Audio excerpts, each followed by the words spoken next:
नमस्कार विद्यार्थी मित्रों, मैं डॉक्टर अजीत देव आप सभी का वन विभाग द्वारा निर्मित इस YouTube चैनल पर हार्दिक स्वागत करता हूं। हमने कक्षा 10वीं हिंदी का पाठ जो है ईमानदारी की प्रतिमूर्ति, इसके पहले भाग 1 देखा है। अब इसका भाग 2 हम देखने वाले हैं। सुनील शास्त्री ये इस पाठ के लेखक है और सुनील शास्त्री ये भारत के द्वितीय प्रधानमंत्री लाल बहादुर शास्त्री इनके पुत्र हैं। तो यहाँ पर हमने लाल बहादुर शास्त्री का सादगी भरा जीवन कैसे था ये देखा। हमने सुनील शास्त्री पर कैसे संस्कार लाल बहादुर शास्त्री जी ने किए है ये भी हमने देखे और उसके साथ साथ एक जीवन, उनके जीवन का जो घटित प्रसंग है उसके बारे में हमने चर्चा की। उस प्रसंग को एक कुछ सामान्य रूप से उसे स्पष्ट कर हम इस कहानी का अगला अंश जो है वो देखेंगे। यहाँ पर देखिए, सुनील शास्त्री जी इन्होंने पंतप्रधान के पुत्र होने के बावजूद भी सामान्य लड़की की तरह एक बैंक में नौकरी की। आगे चल के वे राजनेता बने और राजनेता बनने के बाद भी उनका जो कार्य है ये आदर्शवत ऐसा कार्य था। तो वो अपने पिताजी के बारे में इस पाठ के माध्यम से लोगों को बताते हैं कि किस प्रकार यहाँ पर शास्त्री जी जो है वो लोगों के दुख को अपना मानकर जीते थे, किस प्रकार उनका जीवन सादगी भरा था, किस प्रकार सादा जीवन और उच्च विचार उन्होंने अपने जीवन में रखे थे। ठीक है, और उनका जो कार्य था वो स्वयं पहले बातें आत्मसात करते, आदर्श जो होते वो स्वयं आदर्शवत जीवन जीते और उस आदर्शवत जीवन जीने का मार्ग वो लोगों को भी बताते। ठीक है, तो उन्होंने कैसे अपने बच्चों पर आदर्शवत जीने का जो संस्कार है वो किया है, इसके बारे में सुनील शास्त्री जी ने एक प्रसंग के माध्यम से बताया कि उन्हें जो कार पसंद थी वो निजी कार नहीं थी। यानी पंतप्रधान जो होते हैं वो उनके ऑफिस कार्य के लिए एक अलग कार थी और उनके रोज के कार्य के लिए जो प्रयोग की जाने वाली कार थी वो अलग थी। तो यहाँ पर एक बार जो सुनील शास्त्री यानी उनके जो पुत्र है, एक बहुत बड़ी कार जो केवल उनके ऑफिशियल यूज की थी, प्रयोग की थी, उनको वो लेके गए और उनको लगा कि शायद पिताजी को इसके बारे में कुछ पता नहीं चलेगा, लेकिन शास्त्री जी को एक बात पता चलती है और वो उनको किस प्रकार सीख देते हैं। ये पहले प्रसंग में देखा है कि भले उनको शाब्दिक रूप से दंड नहीं देते, ना शारीरिक रूप से दंड देते हैं, लेकिन अपनी कृति के माध्यम से वो अपनी पत्नी से और निजी सहायक से कहते हैं कि इस कार का जो कुछ भी खर्चा हुआ, 14 किलोमीटर वो कार उस दिन लेखक के द्वारा चली थी, तो इसका जो भी खर्चा हुआ वो उनकी तनख्वाह से जो है वो ले जाए। तो यहाँ पर लेखक को मन ही मन दुख होता है, जिसे हम लज्जा कहते हैं ना, तो मन ही मन लज्जा आती कि उनके द्वारा अयोग्य काम हुआ है। और अप्रत्यक्ष रूप से यहाँ पर शास्त्री जी ने अपने लड़कों पर एक बहुत अच्छा संस्कार किया है कि जो राष्ट्र की संपत्ति है वो हमेशा राष्ट्र की ही रहेगी। निजी कार्य के लिए, अपने स्वार्थ के लिए कभी भी हमें राष्ट्रीय संपत्ति का प्रयोग या किसी के दूसरे के संपत्ति का प्रयोग नहीं करना चाहिए। ठीक है, तो अब इस पाठ का अगला हिस्सा हम देखते हैं। देखिए, आपसे यह बात शान के तहत नहीं कर रहा पर इसलिए कि ये बातें अब हमारे लिए आदर्श बन गई है। ठीक है, तो यहाँ पर लेखक कहते हैं कि ये जो बात हमारे लिए बन गई है ये मानो एक आदर्श बन गई है। वो मेरे पिताजी कितने श्रेष्ठ थे ये बताने की कोशिश यहाँ पर नहीं करना चाहते, तो वो कहना चाहते हैं कि हमारे लिए ये सब कुछ जो है वो आदर्शवत बन चुका है। सक्रिय राजनीति में आने पर सरकारी पद पाने के बाद क्या उसका दुरुपयोग करने की हिम्मत मुझ में हो सकती है? आप ही सोचे, मेरे बच्चे कहते हैं कि पापा आप हमें साइकिल से भेजते हैं, पानी बरसने पर रिक्शे से स्कूल भेजते हैं, पर कितनी ही दूसरे लोगों के लड़के सरकारी गाड़ी से आते हैं। वे छोटे हैं, उन्हें कलेजा चीर कर नहीं बता सकता, समझाने की कोशिश करता हूँ, जानता हूँ मेरा यह समझना कितना कठिन है, फिर भी समय होने पर कभी कभी अपनी गाड़ी से छोड़ देता हूँ। अब लेखक जो है ये बड़े बन चुके हैं, ये भी अब मंत्री है और उनके बच्चे जो है अब स्कूल में जा रहे हैं। अब उनके बच्चों की ये शिकायत है कि पिताजी हम साइकिल से यहाँ पर जो है स्कूल में जाते हैं, बहुत सी बार बारिश होती है तो आप हमें रिक्शा से भेजते हैं, लेकिन कभी भी आप अपने गाड़ी का प्रयोग नहीं करते और किया भी तो बहुत कम बार करते हैं।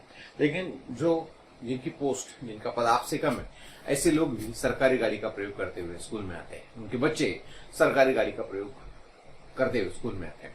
तो ये जब सवाल लेखक से, सुनील शास्त्री से पूछा जाता है उनके बच्चों द्वारा, तब लेखक कहते हैं कि मैं उनसे किस मुंह से जवाब दूं, मैं उनसे क्या कहूं कि किस प्रकार के संस्कार मेरे पिताजी ने मुझे किए।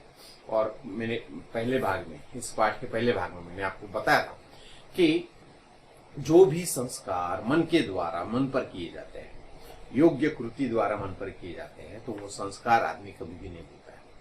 और यही संस्कार लेखक ने अब तक अपने पिताजी के संभाल कर रखे हैं। ठीक है, जिस बचपन में जिस बच्चे पर पिताजी ने संस्कार किए थे, आज वो भी मंत्री है, लेकिन उसके द्वारा कभी भी सरकारी खजाने का, सरकारी चीजों का दुरुपयोग नहीं हो रहा है। आगे देखिए, समझाने की कोशिश करता हूं, जानता हूं मेरा यह समझना कितना कठिन है, फिर भी समय होने पर कभी कभी अपनी गाड़ी से छोड़ देता हूं। अपना सरकारी ओहदा छोड़कर आया हूं और आपको साथ यह सब फिर जिक्र कर तनिक ताजा और नया महसूस करना चाहता हूं। कोशिश करता हूं नींव को पुनः संजोना, संवारना, कि मेरे मन का महल आज के इस तूफानी झंझावात में खड़ा रह सके। अब यहाँ पे वो कोशिश कर रहे हैं कि मेरे द्वारा कोई भी गलत काम न हो। ठीक है, वो उस बात को महल कह रहे हैं। क्यों महल कह रहे हैं? क्योंकि उस महल पर, उस मन पर बहुत अच्छे संस्कार जो है वो किए गए हैं। ठीक है, वो कहते हो कि अब मैं सब कुछ छोड़ आया हूं और मैं अपने मन के संस्कारों को, जो मेरे पिताजी ने मुझ पर किए हैं, उन संस्कारों को मैं संजोग कर, यानी हमेशा अच्छा रखना चाहता हूं। और केवल मैं ही नहीं, तो मेरे बच्चों पर भी उसी प्रकार के अच्छे संस्कार हो, इसके लिए वो प्रयास कर रहे हैं। जो नींव है, जो बेस है जीवन का, वो अच्छे संस्कारों के साथ बना रहे, ऐसा उनका कहना है। याद आते हैं बचपन के वे हसीन दिन, वे पल जो मैंने बाबूजी के साथ बिताए। वे अपना व्यक्तिगत काम मुझे सौंप देते थे और मैं कैसा गर्व अनुभव करता था। एक होड़ थी जो हम भाइयों में लगी रहती, किसे कितना काम दिया जाता है और कौन उसे कितनी सफाई से करते हैं। ठीक है, ये बचपन की बहुत महत्वपूर्ण याद होगी। आपको भी शायद इस बारे में अनुभव होगा कि अगर बच्चों को घर के कुछ काम दिए जाए तो वो बड़े आनंद के साथ करते हैं। तो यहाँ पर शास्त्री जी भी अपने निजी काम अपने पुत्र को देते थे और मानो उनके पुत्रों में होड़ लगती थी, यानी दौड़ लगती कि कौन ये काम जल्दी से और अच्छे से करता है। एक दिन बोले, सुनील, मेरी अलमारी काफी बेतरतीबी हो रही है, तुम उसे ठीक कर दो और कमरा भी ठीक कर देना। ठीक है, बेतरतीब का अर्थ होता है किताबें इधर उधर पढ़ना, अव्यवस्थित जिसे हम कहते हैं, अस्ताव्यस्त हम जिसे कहते हैं मराठी में। तो उस प्रकार की ये उनकी अलमारी हो गई थी और कमरा भी कुछ अच्छा नहीं था। तो सुनील को, यानी लेखक को, ये काम पिताजी यानी शास्त्री जी देते हैं। मैंने स्कूल से लौटकर वह सब कर डाला। दूसरे दिन मैं स्कूल जाने के लिए तैयार हो रहा था कि बाबूजी ने मुझे बुलाया। पूछा, तुमने सब कुछ ठीक कर दिया? मैं बहुत खुश हूँ, पर वे मेरे कुर्ते कहाँ है? मैं बोला, वे कुर्ते भला कोई यहाँ से फट रहा था, कोई वहां से, वे सब मैंने अम्मा को दे दिए हैं। उन्होंने पूछा, यह कौन सा महीना चल रहा है? मैंने जवाब दिया, अक्टूबर का अंतिम सप्ताह। उन्होंने आगे जोड़ा, अब नवंबर आएगा, जाड़ों के दिन होंगे, तब ये सब काम आएंगे। ऊपर से कोट पहन लूंगा ना। मैं देखता रह गया। क्या कह रहे हैं बाबूजी? वे कहते जा रहे थे, ये सब खादी के कपड़े हैं, बड़ी मेहनत से बनाए हैं बिनने वालों ने, इसका एक एक सूत काम आना चाहिए। यही नहीं, मुझे याद है मैंने बाबूजी के कपड़ों की तरफ ध्यान देना शुरू किया। क्या पहनते हैं, किस किफायत से रहते हैं, मैंने देखा था। एक बार उन्होंने अम्मा को फटा हुआ कुर्ता देते हुए कहा, इनके रुमाल बना दो। अब जो सादगी, ये शब्द प्रयोग शास्त्री जी के लिए हुआ था, वो सादगी यहाँ पर समझ में आती है। हमें कोई भी पोस्ट अगर मिल जाए तो हम अच्छे कपड़े पहनकर बाकी लोगों से अच्छा दिखने की कोशिश करते हैं, लेकिन शास्त्री जी का कहना था, आप अपने काम से श्रेष्ठ बनो, आप अपने काम से अपना ओहदा बनाओ, न कि दिखने से, न कि कपड़े पहनने से। तब जब लेखक को उन्होंने अपना कमरा और अपनी जो अलमारी है वो अच्छे करने के लिए कहा, तो वहां पर 2 कुर्ते थे जो फटे हुए थे। अब उन्होंने कमरा और वो अलमारी तो अच्छे से ठीक कर दी, लेकिन जब उनको उनके पिताजी ने यानी शास्त्री जी ने पूछा, तो वो कहते हैं कि मैंने वो अम्मा को दे दी क्योंकि वो बहुत सी जगह से फटे हुए थे।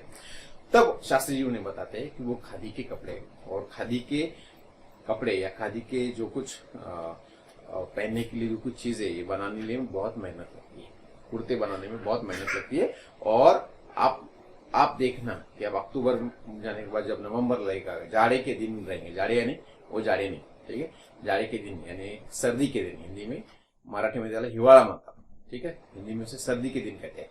तो इन सर्दी के दिनों में ये मैं पहन लूंगा और ऊपर से कोट पहनूंगा, तो ये कपड़े फटे हुए हैं, ये किसी को दिखेगा नहीं। यानी इतनी बड़ी सादगी शायद किसी को ऐसा करते हुए लेखक में देखा होगा।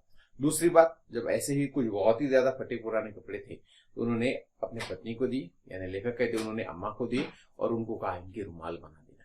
ठीक है, तो ये बहुत अलग ऐसी चीज लेखक यहाँ पर अपने पिताजी में देखते हैं और वो कहते हैं कि मैं इन चीजों को देखते ही रह गया। यानी इतना सादगी भरा जीवन, इतना आदर्श भरा जीवन किसी व्यक्ति का है। ये निश्चित रूप से स्वतंत्रता सेनानी थे। जब भारत गुलाम था, जब भारत अंग्रेजों की जकड़ में था, उस समय ये सादगी भरा जीवन शायद योग्य था। लेकिन अब इतना बड़ा पद मिलने के बाद भी कोई व्यक्ति इस तरह रह पाता है, लेखक कहता है मेरे सामने इसका जैसा उदाहरण दूसरा कोई नहीं। आगे देखते हैं। बाबूजी का एक तरीका था जो अपने आप आकर्षित करता था। वे अगर सीधे से कहते सुनील तुम्हें खादी से प्यार करना चाहिए, तो शायद वह बात कभी भी मेरे मन में घर नहीं करती, पर बात कहने के साथ साथ उनके अपने व्यक्तित्व का आकर्षण था जो अपने में सामने वाले को बांध लेता था। वह स्वतः उन पर अपना सब कुछ निछावर करने पर उतारू हो जाता था। तो यही उनका तरीका था, किसी अन्य व्यक्तियों को कुछ उदाहरण देने का, उनको सलाह देने का। क्या क्या तरीका था? वो कहते हैं कि बाबूजी का एक तरीका था जो अपने आप आकर्षित करता था। वे अगर सीधे से कहते सुनील तुम्हें खादी से प्यार करना चाहिए, तो शायद वह बात कभी भी मेरे मन में घर नहीं करती, और बात कहने के साथ साथ उनके अपने व्यक्तित्व का आकर्षण था जो अपने में सामने वाले को बांध लेता था। वह स्वतः उन पर अपना सब कुछ निछावर करने पर उतारू हो जाता था। अब यहाँ पर लेखक कहते हैं कि उनका, जैसे मैंने पहले बताया था कि जो व्यक्ति स्वयं कुछ पहले बात करता है तो ही उसको दूसरे को बोलने का हक होता है। तो जो भी ये बातें हैं यहाँ पर शास्त्री जी स्वयं पहले करते और बाद में दूसरों को कहने के लिए करते। और लेखक कहते हैं कि उनका एक अपना व्यक्तित्व था जो लोगों को उनकी तरफ आकर्षित करता था और अपना सब कुछ उन पर न्यौछावर करने के लिए वो व्यक्ति तैयार हो जाता था। अम्मा बताती है हमारी शादी में चढ़ावे के नाम पर सिर्फ 5 ग्राम सोने के गहने आए थे, लेकिन जब हम विदा होकर रामनगर आए तो वहां उन्हें मुंह दिखाई में गहने मिले। सभी नाते रिश्ते वालों ने कुछ न कुछ दिया था। जिन दिनों हम लोग बहादुरगंज के मकान में आए, उन्हीं दिनों तुम्हारे बाबूजी के चाचा जी को कोई घाटा लगा था। किसी तरह से बाकी का रुपए देने की जिम्मेदारी हम पर आ पड़ी। बात क्या थी, उसकी ठीक से जानकारी लेने की जरूरत हमने नहीं सोची और न ही इसके बारे में भी कभी कुछ पूछताछ की। एक दिन तुम्हारे बाबूजी ने दुनिया की मुसीबतों और मनुष्य की मजबूरियों को समझाते हुए जब हमसे गहनों की मांग की, तो क्षण भर में लिए हमें कुछ वैसा लगा और गहना देने में तनिक हिचकिचाहट महसूस हुई, पर यह सोचा कि उनके प्रसन्नता में हमारी खुशी है। हमने गहने दे दिए, केवल टीका, नथुनी, बिछिया रख लिए थे। वे हमारे सुहाग वाले गहने थे। उस दिन तो उन्होंने कुछ नहीं कहा, पर दूसरे दिन वे अपनी पीड़ा न रोक सके। कहने लगे तुम जब मिर्जापुर जाओगी और लोग गहनों के संबंध में पूछेंगे तो क्या कहोगी? हम मुस्कुराए और कहा उसके लिए आप चिंता न करें, हमने बहाना सोच लिया है। हम कह देंगे कि गांधी जी के कहने के अनुसार हमने गहने पहनना छोड़ दिए हैं। इस पर कोई भी शंका नहीं करेगा। तुम्हारे बाबूजी तनिक देर चुप रहे, फिर बोले तुम्हें यहाँ बहुत तकलीफ है, इसे मैं अच्छी तरह समझता हूँ। तुम्हारा विवाह बहुत अच्छे सुखी परिवार में हो सकता था, लेकिन अब जैसा है वैसा है। तुम्हें आराम देना तो दूर रहा, तुम्हारे बदन के भी सारे गहने उतरवा दिए। हम बोली पर जो असली गहना है वह तो है, हमें बस वही चाहिए। आप उन गहनों की चिंता न करें, समय आ जाने पर फिर बन जाएंगे। सदा ऐसे ही दिन थोड़े रहेंगे, दुख सुख तो सदा ही लगा रहता है। अब यहाँ पर उनकी माता जी ने, यानी जो उसको अम्मा कहते हैं, तो उन्होंने उनके जीवन का एक बहुत ही दर्दनाक, मन को छू लेने वाला प्रसंग जो ये बताया। वो कहते हैं कि जब शादी हुई तो शादी के समय उनके पास कम गहने थे, लेकिन मुंह दिखाने के लिए जो लोग आए, ऐसी पद्धति होती है, पूर्व जमाने में पद्धति होती थी, जब लड़के का या दूल्हा दुल्हन की शादी के बाद उनको देखने के लिए लोग आते हैं तो कुछ न कुछ दे जाते हैं। तो ये तो बहुत बड़े पहले से ही नेता थे, तो उनके लिए लोगों ने बहुत सारे गहने उस समय दिए। ठीक है, तो ऐसे समय जब उनके पास बहुत सारे गहने थे, तो यहाँ पर लाल बहादुर शास्त्री जी के जब चाचा किसी घाटे में आए तो उनको उससे छुड़ाने की जिम्मेदारी इन पर आ गई थी। और उनके पास ज्यादा पैसे तो नहीं थे, तो जो भी थे वो सिर्फ ये गहने थे। तो वो कहती है कि जब उन्होंने हमें वो गहने मांगे तो पहले तो थोड़ी झिझक लगी, बुरा लगा कि ऐसा कहा जाता है कि घर की जो औरतें होती है तो उनका इन गहनों के प्रति लगाव होता है। जो शादी के गहने होते हैं उस समय जो उनके पास आते हैं तो उनके प्रति लगाव होता है। लेकिन शास्त्री जी का जो प्रभाव है, जैसे लोगों को आकर्षित करता था वैसे उनके पत्नी पर भी उनका बहुत बड़ा प्रभाव था। और उन्होंने वो झिझक छोड़कर वो सारे गहने उनको दे दिए। कुछ गहने जो कि उनके मायके से उनके पास सुहाग के प्रतीक के रूप में आए थे उन्होंने सिर्फ रख दिए और दे दिए। तो उस दिन तो वो चुप बैठे, लेकिन जब दूसरे दिन उन्होंने पूछा कि तुमने सारे गहने हमें दे दिए, जब आप मैके जाओगी, अपने घर जाओगी तो उस समय क्या कह दोगी? तो इनका जवाब भी बहुत ही बढ़िया था। वो कहती कि गांधी जी के कहने पर हमने सारे गहने पहनना छोड़ दिए है। ठीक है, गांधी जी ने आह्वान किया था कि जितना सादगी भरा जीवन जी सकते हो आप जीना, तो उसी के अनुसार मैं सादगी भरा जीवन जी रही हूँ, ऐसा मैं सब लोगों को कह दूंगी। ये एक बात हुई। दूसरी बात, जब वो कहते हैं कि शायद आपको मेरे से भी अच्छा जो कुछ वर है, जो कुछ पति है मिल सकता था, आपका जीवन आनंद के साथ बीत सकता था, लेकिन अब जो है सो है, उसे हम बदल नहीं सकते थे। तब अम्मा जी का जो जवाब था वो जवाब सही में सुनने लायक था। वो जवाब देती है कि मेरे गहने तो आप हो, ठीक है, और आपकी खुशी में ही, आपकी प्रसन्नता में ही मेरी खुशी है, मेरी प्रसन्नता है। गहने को क्या है, वो आज नहीं तो कल बनवा दिए जाएंगे।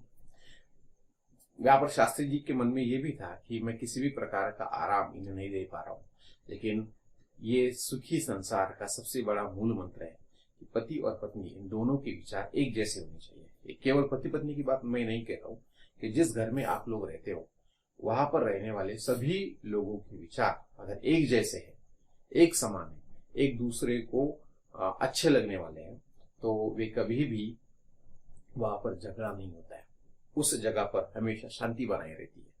तो इसी प्रकार की शांति शास्त्री जी के जीवन में थी, क्योंकि उसका सबसे मूल कारण अम्मा जी थी। यानी घर में अगर स्त्री अगर अच्छी है, घर में अगर स्त्री पति के विचारों को समझ लेने वाली है, घर में अगर बच्चों पर योग्य संस्कार होते हैं, तो वो बच्चे, वो स्त्री उस पुरुष को निश्चित रूप से किसी भी कठिन प्रसंग में क्यों ना हो साथ देते हैं।